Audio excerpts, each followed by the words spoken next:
Bienvenue sur ma chaîne, bienvenue sur la chaîne. Welcome to Canada What Next. Je profite comme ça d'une journée ensoleillée pour faire cette petite vidéo qui est en même temps un coup de gueule concernant les permis d'études au Canada. Alors, il y a beaucoup de personnes qui se sont retrouvées dans la galère et qui ont vu comme ça leur rêve de venir étudier au Canada, d'avoir un avenir meilleur après leur étude, s'envoler vraiment en fumée. Et comme je disais, lorsque nous sommes sur les réseaux sociaux, nous avons aussi l'obligation, si ce n'est le devoir, de conscientiser, de sensibiliser et surtout d'attirer l'attention sur un certain nombre de choses. Lorsqu'on immigre, on a un rêve. Lorsqu'on étudie, on a un rêve. Et on se dit qu'après les études, que le fait que nous ayons une meilleure éducation, le fait que nous ayons étudié dans un pays civilisé, développé, nous facilitera plus tard l'accès à un emploi qui nous garantira plus ou moins un avenir radieux. Donc, comme je disais dans l'entame de mes propos, beaucoup de personnes ont vu leur rêve carrément transformé en cauchemar. Et pourquoi? Je vais vous expliquer dans la suite de ma vidéo. La vidéo d'aujourd'hui, c'est vraiment un coup de gueule. Ce n'est pas une vidéo préparée, ce n'est pas une vidéo structurée. C'est juste une conversation où j'explique, où je décris les malversations autour du permis d'études. Beaucoup de personnes sont arrivées ici en tant qu'étudiants et après avoir étudié, ils ont transformé leur permis d'études en permis de travail. Moi, j'aimerais vraiment sensibiliser beaucoup de nos jeunes frères et sœurs qui viennent ici étudier et qui arrivent avec le permis d'études. Première chose, dans tout ce qu'on fait dans la vie, il faut une préparation. Je ne le dirai jamais assez qu'il faut se préparer. Lorsqu'on change de pays, lorsqu'on se retrouve hors de son milieu naturel, que ce soit pour venir étudier ou que ce soit pour travailler dans le cadre de l'immigration en tant que résident permanent. Il faut se préparer, il faut savoir où on va, il faut savoir les lois de ce pays-là, il faut connaître les lois de ce pays-là et il faut connaître les exigences de son permis, que ce soit le permis de travail ou que ce soit le permis d'études. Dans beaucoup de cas, nous avons toutes ces informations en ligne. Nous avons toutes ces informations sur les pages officielles. Nous avons toutes ces informations sur les sites du gouvernement. Donc ici, on le dit souvent, nul n'est censé ignorer la loi. Si on peut aller sur Internet, regarder les vidéos YouTube, regarder les vidéos TikTok, on peut aussi aller sur Internet, s'informer, surtout lorsqu'il s'agit de notre propre avenir. On peut faire cet effort-là, de s'informer, de s'éduquer, de savoir c'est quoi les exigences de notre permis d'études. Parce que ça fait mal, ça fait très mal de voir des personnes qui sont pour la plupart très jeunes, qui arrivent ici et qui se retrouvent dans des situations dramatiques. J'insiste, parce que lorsqu'on se voit retirer son permis d'études et qu'on se retrouve sans statut au Canada, c'est un drame. C'est vraiment un drame. Alors, mes frères et sœurs, prenez le temps de lire. Prenez le temps de vous informer. Parce que c'est facile de dire, oui, la responsabilité repose sur tel, je ne connaissais pas, on ne connaît pas, mais toutes les informations sont là. Comme je dis souvent, même aux membres de ma famille, que l'information que moi je vous donne, je peux peut-être vous donner une information par rapport à mon expérience au Canada. Mais en ce qui concerne les informations officielles sont sur les sites officiels. Qu'on soit juriste, qu'on soit conseiller en immigration, qu'on soit, je ne sais pas, n'importe qui au Canada, là où on va pour trouver l'information, c'est sur les sites officiels. Personne ne crée l'information si ce n'est le gouvernement du Canada.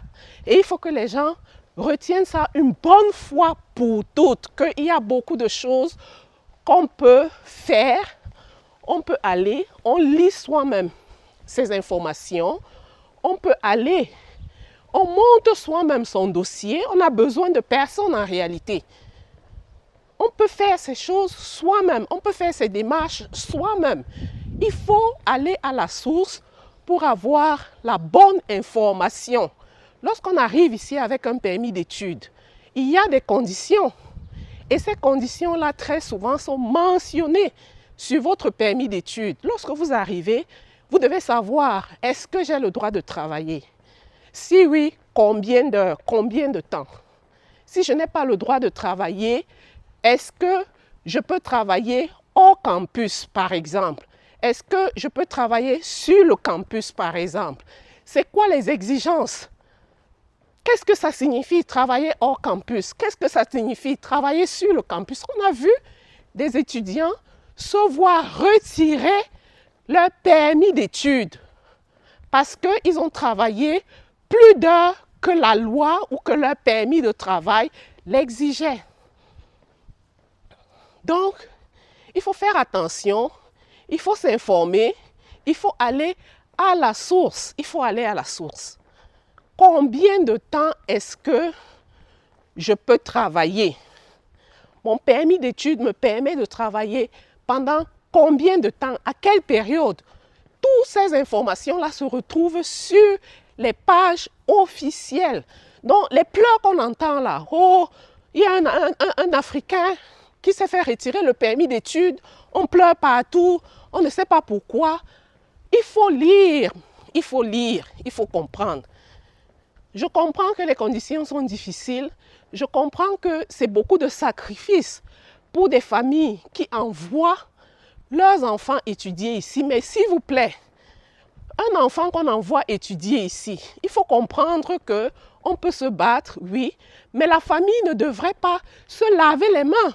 Comme c'est dans beaucoup de cas, c'est le genre, on t'envoie, on se dit voilà, au Canada, tout est facile, tout est simple. C'est pas facile. Si quelqu'un vous dit qu'au Canada, dès que tu arrives, le premier jour, tu trouves un emploi, cette personne-là te trompe. C'est pas facile. Et nous, notre rôle sur les réseaux, ce n'est pas de vendre le rêve. Ce n'est pas de vendre le rêve aux gens. Nous ne sommes pas là pour vendre le rêve aux gens.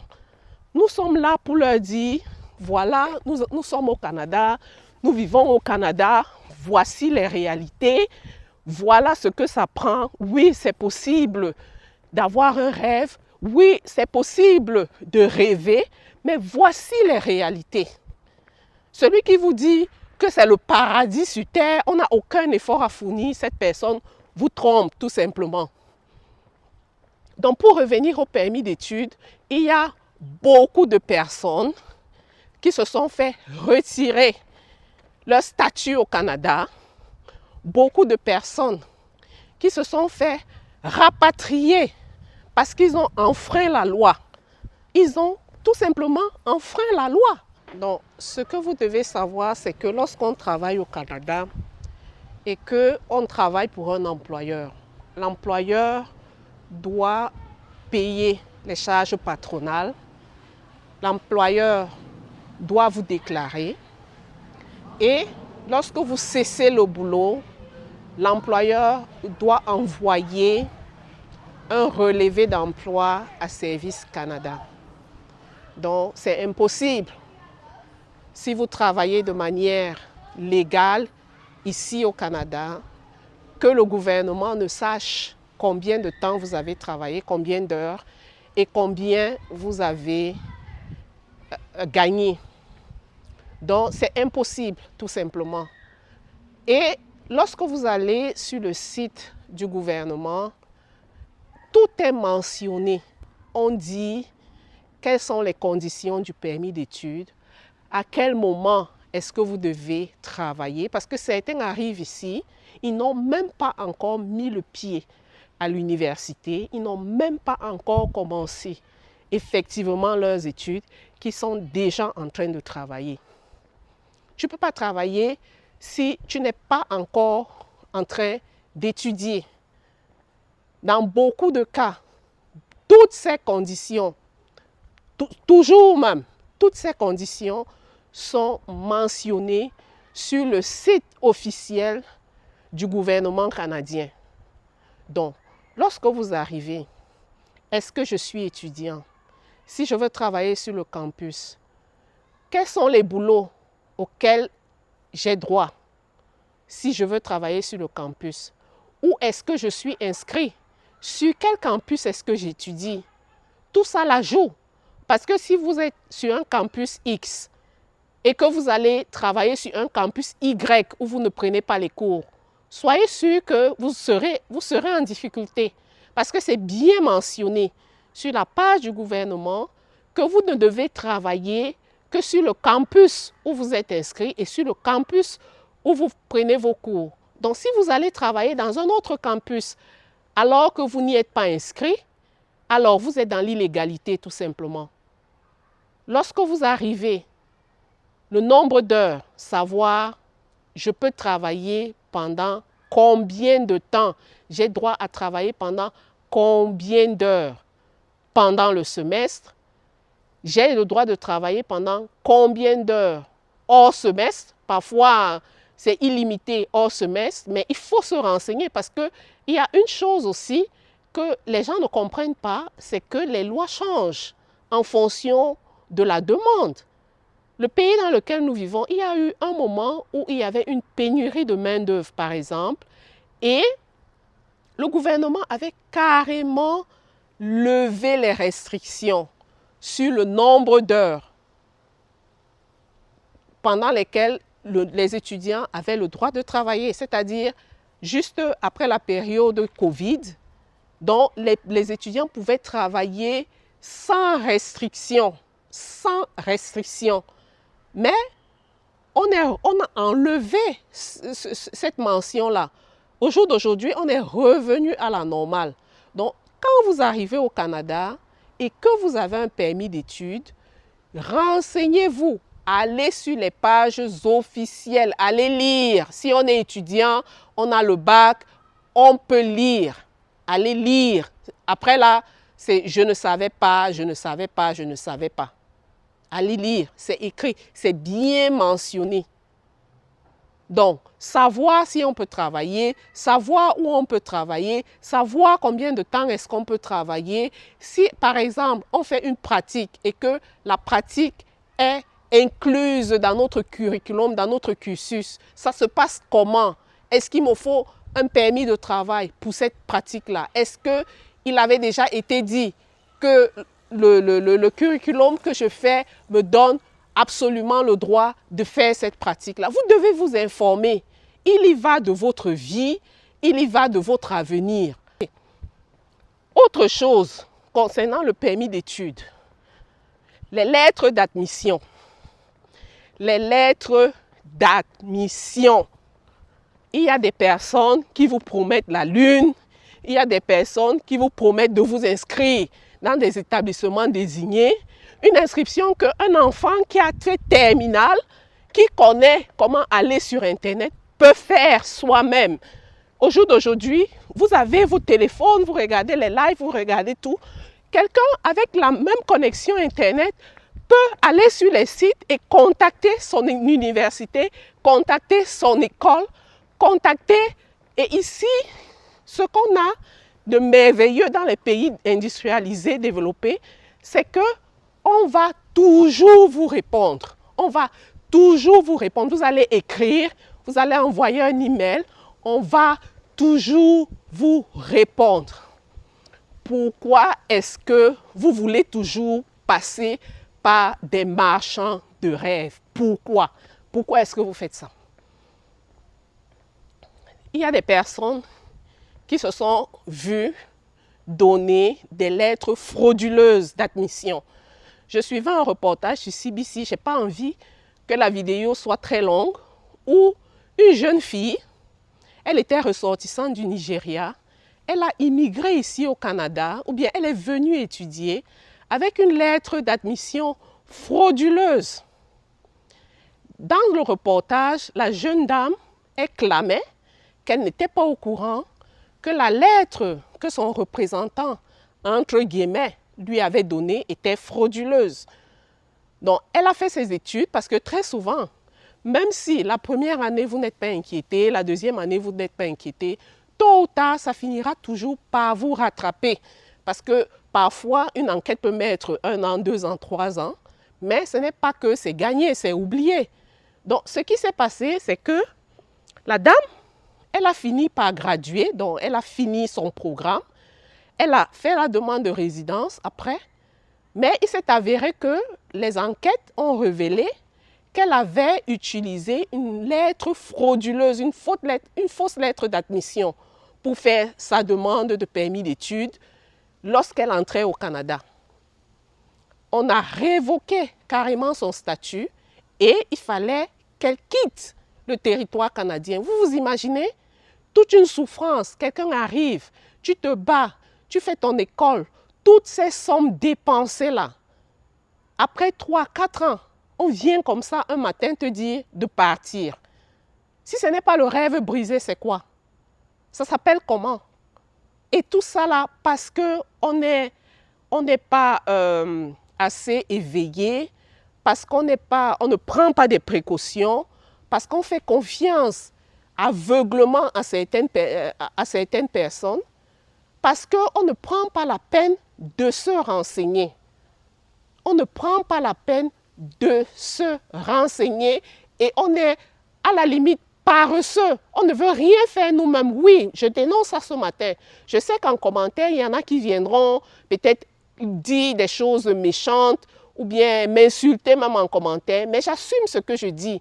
Nous les Africains, apprenons à prendre nos responsabilités, apprenons à se décarcasser parce que beaucoup, est-ce que tu peux faire ci pour moi? Est-ce que tu peux faire ci pour moi? Non, je ne le fais pas. Apprenons à prendre nos responsabilités. Si tu es déjà venu sur Internet, tu m'as envoyé un email pour me demander est-ce que tu peux faire ci pour moi? Est-ce que tu peux aussi toi-même, par le même Internet, écrire directement à l'établissement pour faire ta demande d'admission. C'est possible, tu peux le faire. Et pourquoi est-ce qu'on ne le fait pas? Pourquoi? Et certains qui mettent les autres dans les problèmes. Un enfant comme ça, vous prenez de l'argent, vous ne lui donnez pas la bonne information, vous ne lui donnez pas la bonne lettre d'admission. Qu'est-ce que vous vous imaginez? C'est quoi cette méchanceté-là? On a vu des cas où, dans le cadre des lettres d'admission, des gens qui marchandent les lettres d'admission, qui promettent le ciel et la terre aux gens. Les enfants qui devraient venir normalement étudier ici, qui se retrouvent avec 5 ans, ils sont bannis. Ils ne peuvent plus rentrer au Canada parce qu'ils ont fait des demandes avec des lettres d'admission frauduleuses. Les enfants qui arrivent ici, abandonnés à eux-mêmes, voilà la vie qui est chère. Ce qu'on ne vous dit pas, oui, le Canada c'est un rêve, mais c'est difficile de se loger au Canada. C'est difficile de trouver un boulot au Canada. Il y a eu des moments, tout ça dépend du marché du travail. Et même ces étudiants internationaux-là, à un moment donné, ils avaient la possibilité de travailler autant d'heures qu'ils voulaient. Quand il y avait pénurie de main-d'œuvre, quand il y avait manque de personnel sur le marché du travail. Mais récemment, le gouvernement canadien a levé cette mesure selon laquelle les étudiants étrangers pouvaient travailler autant d'heures qu'ils voulaient. Donc là, maintenant, on est revenu à un cap. Et lorsqu'on envoie son enfant à l'étranger et qu'on l'abandonne à lui-même, ce n'est pas sérieux. Même si vous avez le droit de travailler 15 heures la semaine ou 20 heures la semaine, Le salaire minimum dans beaucoup d'endroits ici au Canada, c'est 15 $. Faites le calcul. Un enfant qui vient, qui travaille 20 heures la semaine, à raison de 15 $ la semaine, l'heure, pardon, 20 heures la semaine, à raison de 15 $ l'heure. À la fin du mois, il a combien? Il a, je crois, dans les 1200. 1200, il doit se nourrir. Il doit payer son loyer. Il doit payer son école. Vous-même, faites les calculs. Est-ce que c'est pas criminel de laisser cet enfant seul, sans soutien, sans support et en plus, commencer à lui demander d'envoyer l'argent au pays? Est-ce que ce n'est pas criminel? Nous-mêmes qui sommes parents, tout ce que nous demandons à nos enfants. Alors, il faut qu'on arrête. À un moment donné, nous tous, nous sommes Africains. Nous tous, nous avons le besoin de voir nos enfants réussir. Mais s'il vous plaît, de grâce, donnez la possibilité à vos enfants d'étudier de manière sereine. Donnez-leur les moyens d'étudier dans la quiétude. Si on s'est battu pour soutenir son enfant, arrêtez les exigences, arrêtez.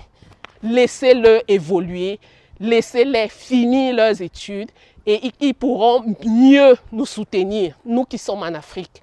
Mais n'ayons pas des exigences démesurées parce qu'on a un enfant au Canada, comme il est dit partout que le Canada c'est un Eldorado, le Canada c'est la terre promise.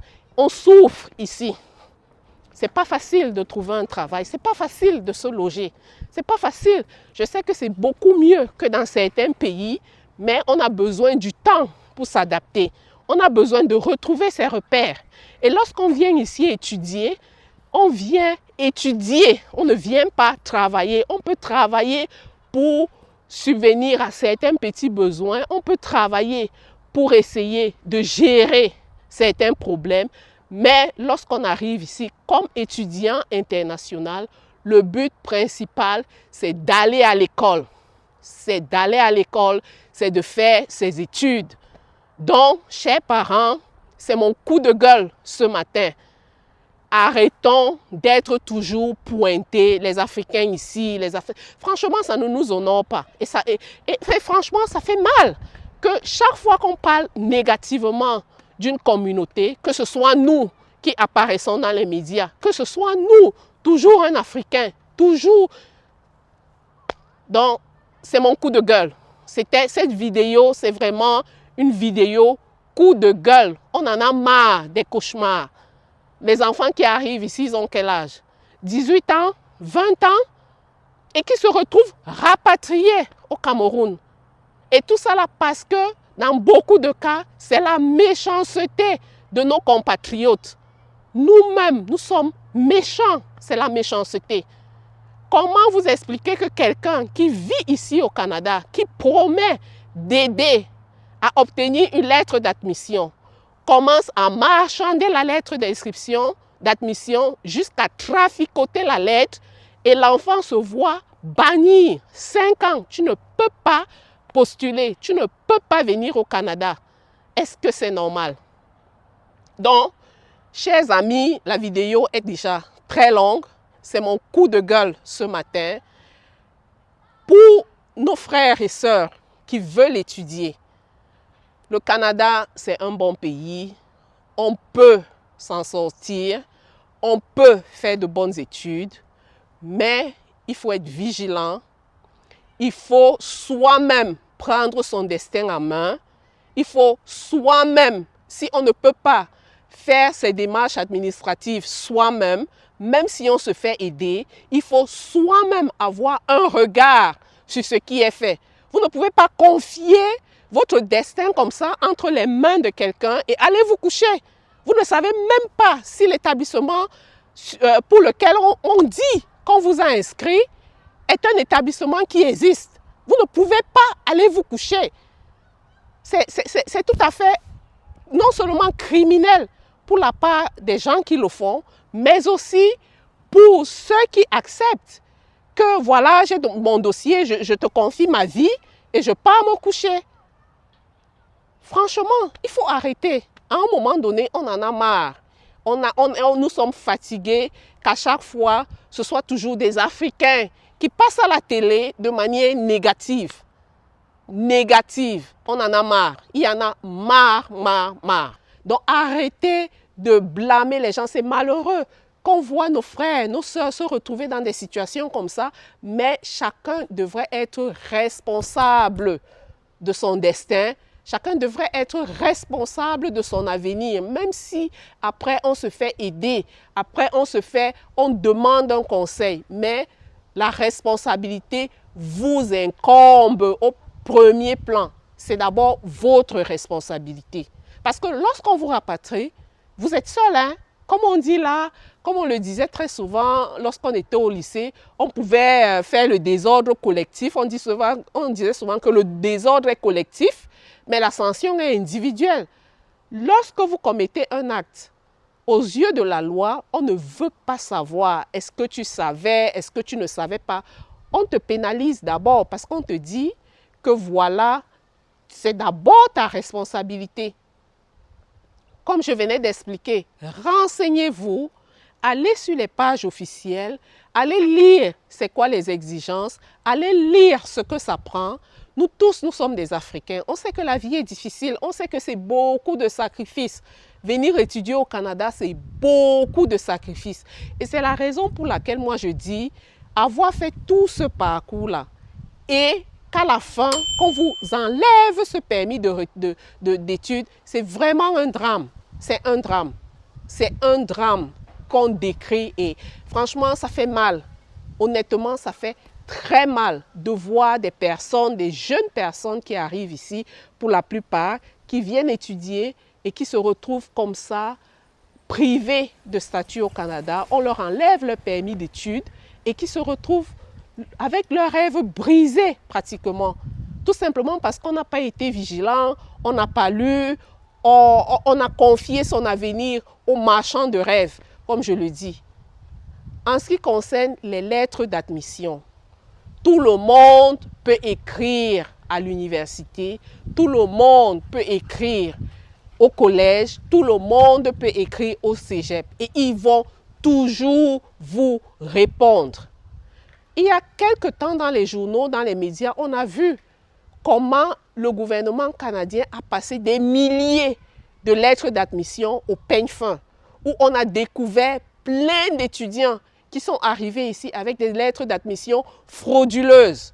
Même si vous êtes déjà ici, au Canada, on vous enlève votre permis, on vous enlève votre statut, même si c'est des années après.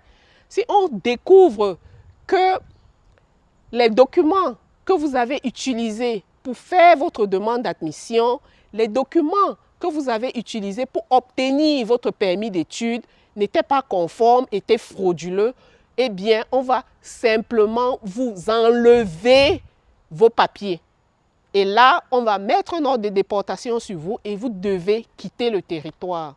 Donc, mes chers amis, c'était le coup de gueule ce matin. C'était vraiment une manière de sensibiliser nos jeunes frères et nos jeunes sœurs qui arrivent et nos familles, parce que je dis, tous nous sommes responsables. C'est vrai, j'ai tiré beaucoup sur les étudiants qui arrivent, la négligence, le manque de l'irresponsabilité, mais aussi nos familles qui parfois nous abandonnent lorsque nous allons étudier et qui sont même exigeantes, qui sont indigentes sur le prétexte que nous sommes au Canada. Non, c'est vraiment criminel de laisser ces enfants comme ça. C'est criminel. Et tous ceux qui marchandent les lettres, qui vendent le rêve aux gens, ce matin, je dis et je répète, c'est criminel. Donc, il faut arrêter. Il faut arrêter.